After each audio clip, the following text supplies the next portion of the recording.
Our vision for the theater of the future includes costumes that remain simplistic and stripped down to accompany virtual shows and smaller casts, and masks like this one remaining a part of fittings, rehearsal, and performance for COVID safety. So, first thing to consider, obviously acting, especially on-camera acting, but also theater, is very influenced by the facial expressions you make. And obviously with a mask on, you only have this half of your face. So there will be an overemphasis on big, dramatic physicality, think very Shakespearean, very commedia dell'arte, with also very heightened expressions on your face with your eyes, furrowing your brows, whatever you kind of need to do, tilting your head from side to side, whatever you can do with that half of your face to convey what you need to convey. Theaters will have to deal with expenses involving masks, disinfectant, testing and screening for actors and crew members. At the actual show itself, we'll probably start to see more intimate, dramatic themed shows with smaller casts and smaller people involved to make this whole show come as a whole. Now, what of these will remain in the far future after COVID? Well, themes have already become more intimate and dramatic in the past couple of years, as we've seen this with shows like Dear Evan Hansen, Six, Jagged Little Pill. But I think after COVID, we'll see a big revival with elaborate, flashy shows with a chance for performers, dancers, creators, directors, all to come together again. Through the COVID-19 pandemic, there have been videos released that edit artists together from all over the world to make it sound as if they are singing together. These songs focus on the idea of many people coming together as one collective voice to encourage one another and feel less alone when many people were alone due to quarantine. This will likely continue to be a theme in group musical numbers such as You Will Be Found and Sun Is Gonna Shine. Also, I think we've seen a great deal of Zoom productions, which brings me to my second point. With Zoom productions, there are a lot of possibilities and a lot of limitations. Actors will need to figure out how to react within their little square screen, keeping things in mind like when you're muted and when you're not, when your camera's on, when it's not on. Technical difficulties like that. Some sounds Zoom may not pick up because it filters out background noise, and so there are a lot more things that actors need to be aware of when acting on Zoom. But the Zoom productions are definitely worth it. Schools will likely continue to have their performances streamed after COVID is over because it allows family members from all over to be able to attend the performances virtually even when they cannot come to town. Digital releases of staged plays and musicals have proven successful through Hamilton and regional theater company screenings. Due to this success, Broadway will likely create a streaming platform purely for recordings of past Broadway shows that sometimes are locked away in a vault, as Disney once did with some movies. This way, Broadway shows become accessible to the general public without reducing excitement for attending the show while it's on Broadway. For a post-COVID theater of the future, we foresee masks remaining a part of costume design and as an element that can take on symbolism, whether that's something dehumanizing, empowering, showing a character journey, or personality traits. In addition, we foresee the influence in masks of more mask-centered theater traditions, like ancient Greek theater, commedia dell'arte, and no theater, and the use of masks like this one that are more character-centered to accompany a physical style of acting. So in the theater of the near future, just directly after COVID, we're going to see a very different theater experience for guests. People will be social distanced, sitting in smaller groups, possibly even in outdoor spaces. This may cause ticket prices to go up as there's now less people in the theater.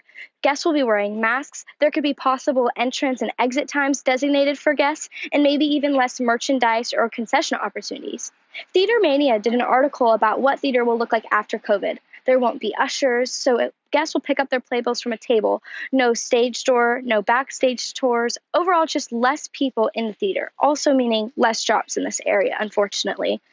During COVID, we've seen an increase in plays being performed and live streamed over Zoom and similar platforms. This means that we might see set design become more simplistic because it's much harder, takes longer, and sometimes just doesn't look as realistic to create a green screen set from scratch. We've seen people start to integrate plays with their surroundings, such as making their bedroom their set. I believe this idea of a more simplistic design and using what's already around the actors will allow for the use of found spaces like the one we used in our skit, not only during COVID, but also after it. Found spaces could also increase the amount of people able to watch the plays because it's in an open area, so it would be easier to socially distance. Using outdoor spaces is not only safer, but it's also beautiful. Found spaces for this purpose are outdoor areas used for site-specific performances, such as Sarah and B Playhouse's Sleepy Hollow, performed in the woods, or their production of The Sound of Music, performed on a hillside. But as for the management of theater, those things won't be effective in the far future. We'll see things going back to normal with ushers, concessions, merchandise, everything back to normal, and theater experience back together as a whole again. So my section of the video is about musical theater, but more focusing on the orchestra part, because that is something I specialize in. I've been in band for since 6th grade, so like 7 or 8 years now. Just basically what I think the orchestras will look like after COVID.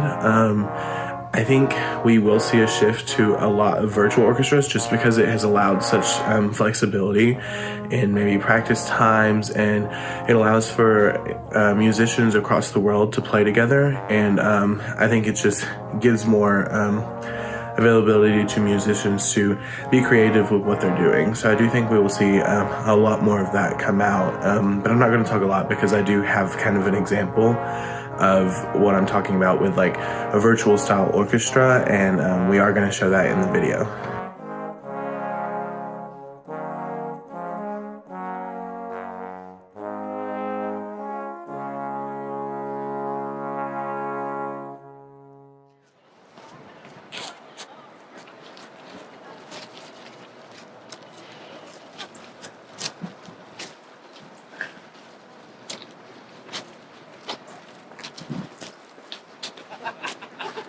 Action.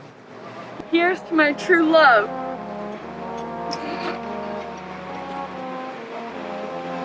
Apothecary, thy drugs are kept. Thus, with a kiss, I died. Romeo. Hell, what else? Paris, too? What greater power is guilty of this unlintable chance? The lady stirs. Who comes from the Friar? Where is my lord? I do know well where I should be, and there I am. Where is my Romeo?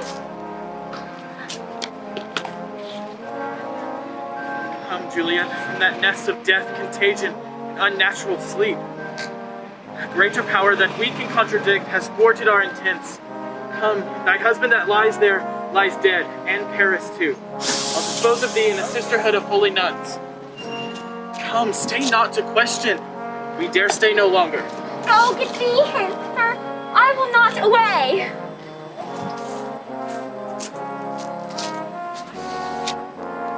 What's here? A bottle? Close in my true love's hand? Poison, I see, hath made his timeless end. Oh, churl, drunk all, and left no friendly drop to help me after. I will kiss thy lips. Haply some poison yet doth hang on them, to make die with a restorative. I bet thy lips are warm. Lead, boy, which way? Yea, noise. Then I'll be brief. Oh, happy dagger, this is thy sheath. There, rest, and let me die. Come hither, the traitor lies dead. Scene. Good job, everybody. Good job.